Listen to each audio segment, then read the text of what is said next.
लोगों का स्वागत है पीसीएस हिंदी एकेडमी में। दोस्तों आज मैं आप लोगों को कक्षा 11 की एनसीईआरटी का अध्याय नंबर 5 पढ़ाऊंगा। दोस्त अध्याय का नाम है खनिज एवं शैल।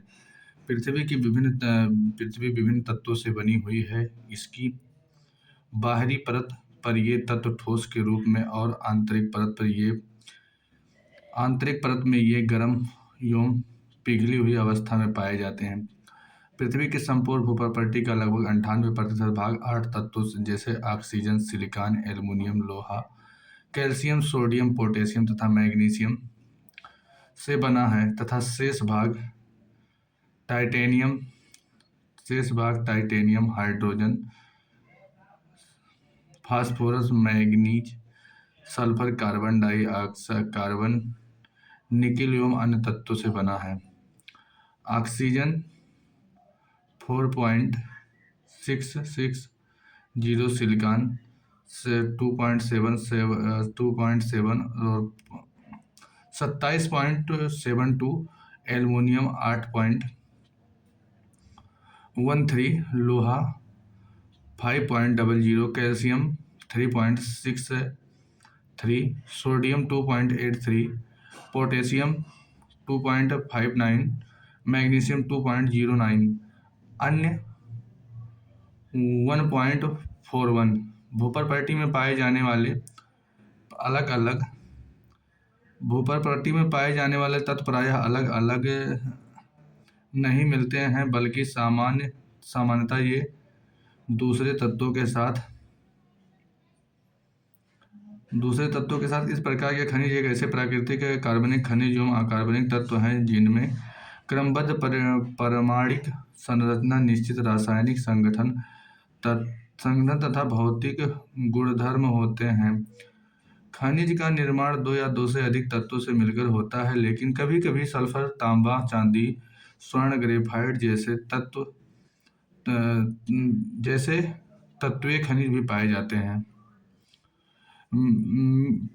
हैं। दोस्तों ये जो लिखा गया है, दूसरे तत्व के साथ मिलकर वे विभिन्न पदार्थों का निर्माण करते हैं। इन पदार्थों को खनिजों के नाम दिया जाता है। यद्यपि स्थल मंडल का निर्माण करने वाले तत्वों की संख्या अत्यंत कम है, लेकिन आपस में उनका संयोजन विभिन्न तरीकों से होता है, जिससे खनिजों की अनेक किस्में बनती हैं। भूप्रकृति पर कम से कम 2000 प्रकार की खनिजों को पहचाना गया है और उनको नाम दिया गया है, लेकिन इनमें सामान्यतः उपलब्ध लगभग सभी पदार्थ 6 प्रमुख खनिज समूहों से संबंधित होते हैं। खनिज शैलों का निर्माण करने वाले प्रमुख खनिज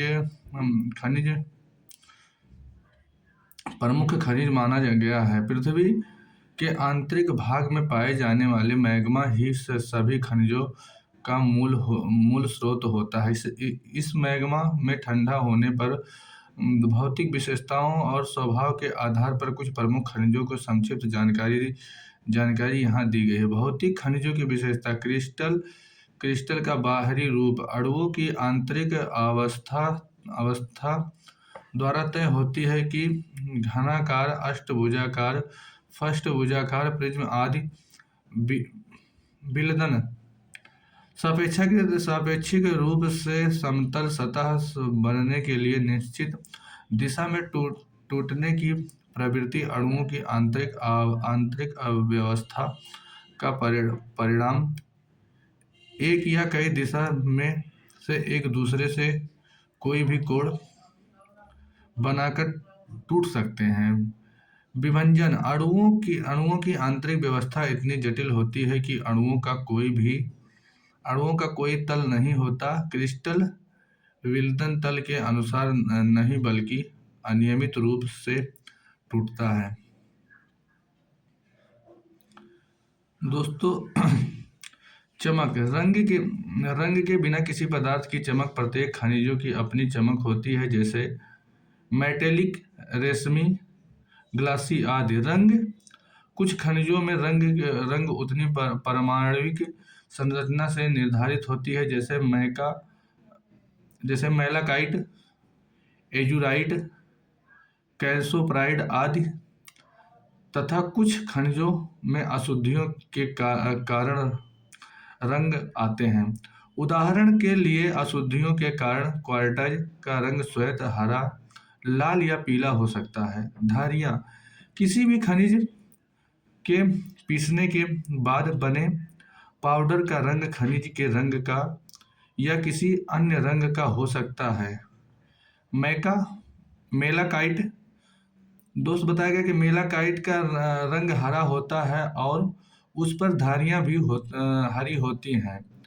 फ्लोराइट का रंग बैंगनी या हरा होता है जबकि इस पर श्वेत धारियाँ होती हैं। प्रदर्शिका प्रदर्शी क्रमशः किरणों की इस प्रकार का आर पार जाती है कि वस्तु सीधी देखी जा सकती है। पारभासी प्रकाश किरणें आर पार होती हैं लेकिन उनके विसरित हो जाने के कारण वस्तु होने के कारण वस्तु देखी नहीं जा सकती है। पारदर्शी प्रकार की किरणें तनिक भी आर पार नहीं होंगी।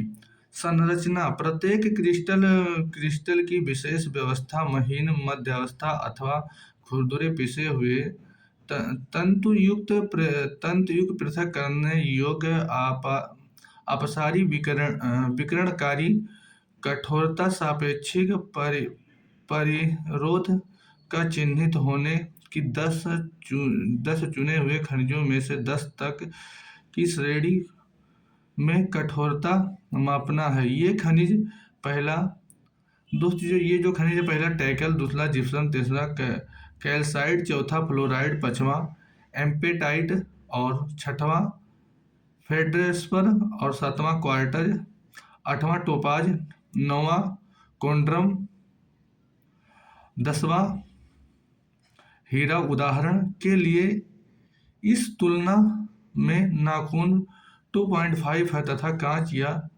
चाकू की नोक 5.5 है। आपेक्षिक भार दी गई वस्तु का भार तथा बराबर आयतन के पानी के भार का अनुपात हवा एवं पानी में वस्तु भार लेकर इन दोनों के अंतर से हवा में लिए गए भार से भाग दें। खनिज के क्रिस्टल बनने लगते हैं और इस प्रक्रिया में जैसे जैसे मैग्मा ठंडा होकर ठोस शैल बनता है, खनिजों की क्रमबद्ध श्रृंखला का निर्माण होने लगता है।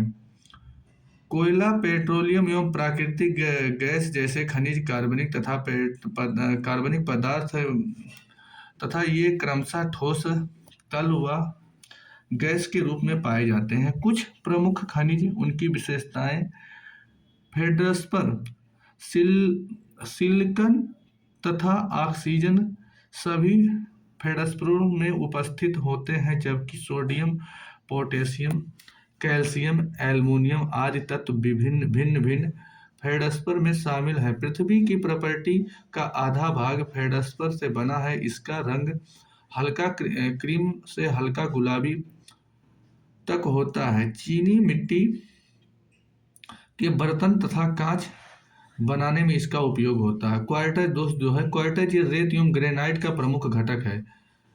इसमें सिलिका होता है। यह कठोर खनिज है तथा पानी में सर्वथा अघुलनशील होता है। दोस्त जो पानी में क्वार्टज होता है, यह पानी में सर्वथा अघुलनशील होता है, मतलब पानी में घुलता नहीं है। यह श्वेत या रंगहीन होता है तथा इसका उपयोग रेडियो एवं रडार में होता है। ग्रेनाइट का एक महत्वपूर्ण घटक है। अब आप लोग आइए जानिए पायरॉक्सिन के बारे में। कैल्शियम, एल्युमिनियम, मैग्नीशियम, आयरन तथा सिलिका इसमें शामिल हैं। पृथ्वी के भूप्रॉपर्टी का 10% हिस्सा पायरॉक्सिन से बना हुआ है। सामान्यतः यह उल्का पिंड में पाया जाता है। जो पायरॉक्सिन होता है, यह उल्का पिंड में पाया जाता है। इसका रंग हरा तथा काला होता है। अब आप लोग जानिए एम्फीबोल के बारे में। एम्फीबोल के प्रमुख तत्व एल्युमिनियम, कैल्शियम, सिलिका, लोहा, मैग्नीशियम तत्व है। इनसे पृथ्वी के भूपृष्ठ का 7% भाग निर्मित है। ये हरे एवं काले रंग के होते हैं तथा इनका उपयोग एम्बेस्टर के उपयोग में होता है हार्न ब्लेड एवं एम्पी बॉल का एक प्रकार है माइका। माइका जो दोस्त है, इसमें पोटेशियम, एल्युमिनियम, मैग्नीशियम, लोहा, सिलिका आदि निहित होते हैं। पृथ्वी की प्रॉपर्टी में इसका 4% अंश होता है। ये सामान्यतः आग्नेय एवं रूपांतरित शैलों में पाए जाते हैं। विद्युत उपकरणों में इनका उपयोग होता है। ऑलिविन, मैग्नीशियम, लोहा तथा सिलिका ऑलिवियन की प्रमुख तत्व होते हैं। इनका उपयोग आभूषणों में होता है। सामान्यतः ये हरे रंग के क्रिस्टल होते हैं जो प्रायः बेसाल्टिक शैलों में पाए जाते हैं। इन प्रमुख खनिजों के अतिरिक्त शैलों में क्लोराइट क्लोराइट कैल्स chlorite calcite, magnetite, hematite, bauxite तथा बैराइट जैसे अन्य खनिज भी कुछ मात्रा में उपस्थित होते हैं। अब आप लोग जाने दोस्त धात्विक खनिज के बारे में। इनमें धातु तत्व होते हैं तथा इनको 3 प्रकारों में विभाजित किया जाता है। दोस्त बहुमूल्य धातु जो होते हैं स्वर्ण, चांदी, प्लेटिनम आदि। लौह धातु लौह एवं स्टील के निर्माण के लिए लोहे में मिलाई जाने वाली अन्य धातु है। अलौह धातु इनमें ताम्र, सीसा, जिंक, टीन, एल्युमिनियम आदि धातु शामिल होते हैं। अब आप लोग जानिए अधात्विक खनिज के बारे में दोस्तों। इनमें धातु के अंश उपस्थित नहीं होते हैं तथा गंधक, फास्फेट, नाइट्रेट अधात्विक खनिज है। सीमेंट अधात्विक खनिज का मिश्रण है। सेल, पृथ्वी की प्रॉपर्टी सेलों से बनी है। सेल का निर्माण एक या एक से अधिक खनिजों से मिलकर होता है। सेल कठोर या नरम तथा विभिन्न रंगों की हो सकती है, जैसे ग्रेनाइट कठोर एवं सेल खड़ी नरम, गैब्रो काला तथा क्वार्टाइज दुधिया श्वेत होता है। सेलों में खनिज घटकों का कोई निश्चित संगठन नहीं होता है। सेलों में सामान्यतः पाए जाने वाले खनिज पदार्थ फेल्ड्स्पर तथा क्वार्टज हैं। सेलों एवं स्थलाकृतियों तथा सेलों एवं मृदा के निकट संबंध होने के कारण भूगोल शास्त्री को सेलों का मौलिक ज्ञान होना आवश्यक होता है। सेलों के जो दोस्त विभिन्न प्रकार होते हैं, जिनमें इनकी होते हैं जिनको उनकी निर्माण पद्धति के आधार पर 3 समूहों में विभाजित किया था। दोस्त जो सेलो होंगे तो उनके निर्माण पद्धति के आधार पर तीन समूहों में विभाजित किया था। पहला आग्नेय शैल मैग्मा तथा लावा की घनीभूत, दूसरा अवसादी शैल बहिर्जनिक प्रक्रियाओं के द्वारा शैलों के अंश के निक्षेपण का परिणाम तथा कायांतरिक शैल उपस्थित शैलों में पुनर्क्रिस्टलीय की प्रक्रिया से निर्मित होती हैं। दोस्तों आग्नेय शैल के बारे में आप लोग जानिए। 1 मिनट रुकिए दोस्तों। आग्नेय शैल, क्योंकि आग्नेय शैल का निर्माण पृथ्वी के आंतरिक भाग में मैग्मा एवं लावा से होता है, अंततः इनको प्राथमिक शैल भी कहते हैं। दोस्तों जो आग्नेय शैल होते हैं इनके प्राथमिक शैल भी कहते हैं। मैग्मा के ठंडे होकर घनीभूत हो जाने पर आग्नेय शैल का निर्माण होता है। लैटिन भाषा में इंग्लिश शब्द से बना है जिसका अर्थ अग्नि होता है। मैग्मा के विषय में आप पहले से ही जानते हैं। जब अपनी ऊपरगामी गति में मैग्मा ठंडा होकर ठोस बन जाता है तो ये आग्नेय शैल कहलाता है। ठंडा तथा ठोस बनने की प्रक्रिया पृथ्वी के प्रॉपर्टी या पृथ्वी की सतह पर हो सकती है। आग्नेय शैल का वर्गीकरण इनकी बनावट के आधार पर किया जाता है। दोस्तों जो आग्नेय शैल की वर्गीकरण है वो इनकी बनावट के आधार पर किया जाता है। इनकी बनावट इसके कणों के आकार एवं व्यवस्था अथवा पदार्थ की भौतिक अवस्था पर निर्भर करती है। यदि पिघले हुए पदार्थ धीरे धीरे गहराई तक ठंडे होते हैं तो खनिज कण पर्याप्त बड़े हो सकते हैं। सतह पर हुई आकस्मिक शीतलता के कारण छोटे एवं चिकने कण बनते हैं। शीतलता की निर्भर करती हैं। पिघले हुए पदार्थ में धीरे धीरे गहराई में ठंडा होता है तो खनिज के कण पर्याप्त बड़े हो सकते हैं। सतह पर कई आकस्मिक शीतलता के कारण छोटे एवं चिकने कण बनते हैं। शीतलता ही मध्यम परिस्थितियाँ होने पर अग्नि शैलों के बनने वाले कण मध्यम आकार के हो सकते हैं। ग्रेनाइट, गैब्रो, पैटो पैटो पेमेंटोट्राइट, बेसाल्ट ज्वालामुखी, ब्रेसिया तथा टफ आग्नेय शैलों के उदाहरण हैं। अवसादी शैल। अवसादी शैल अर्थात शब्द की व्युत्पत्ति लैटिन भाषा के शब्द से सेंडिमेंट से हुई है, जिसका अर्थ है कि व्यवस्थित होना। पृथ्वी की सतह पर शैलों के आग्नेय, अवसादी व कायांतरित अपक्षयकारी कारकों के प्रति आवृत्ति होने से जो विभिन्न आकार के विखंडों में विभाजित होते हैं। ऐसे उपखंड का विभिन्न बाह्यजनिक कणों के द्वारा संवहन एवं निक्षेप होता है।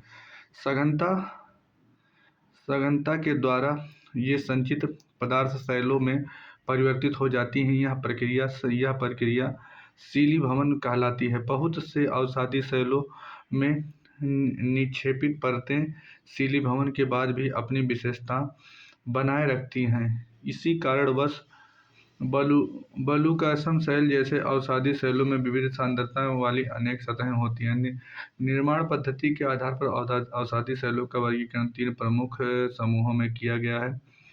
यांत्रिक रूप से निर्मित उदाहरण बलूकाश्म, पिंडशील, चूनापरस्त शैल, विमृदा आदि। कार्बनिक रूप से निर्मित उदाहरण गीजराइट, खड़िया,